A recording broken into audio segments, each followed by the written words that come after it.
এটি আমাদের গণ অধিকার পরিষদের একটি পরিষ্কার ঘোষণা।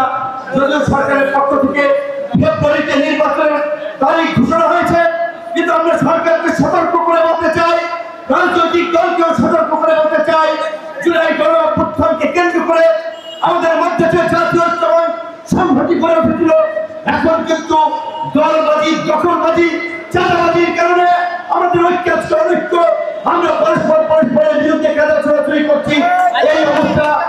এই অবস্থা যদি চলতে থাকে, ফাঁসিবাদ সুযোগ পাবে, আমাদের সর্বনাশ হবে, নির্বাচন যথাসময়ে হবে না।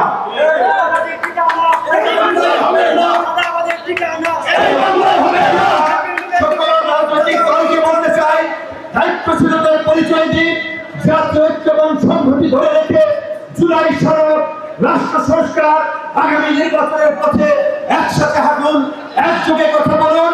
এবং বিশেষ করে এই সরকারের প্রতি আমরা কিছু মৌলিক সংস্কার প্রত্যাশা করেছিলাম, যে আজকে আমরা দেখি বাংলাদেশের বিভিন্ন প্রান্ত থেকে, জেলা উপজেলা থেকে একজন মানুষ অসুস্থ হলে সবার গন্তব্য ঢাকায়, অথচ 10টি বিভাগীয় শহরে 1000 কোটি টাকা করে বরাদ্দ দিয়ে 10টি বিশেষায়িত হসপিটাল করে যদি মানসম্মত চিকিৎসা বিভাগীয় পর্যায়ে নিশ্চিত করা যেত, মানুষের এই ভোগান্তি হতো না।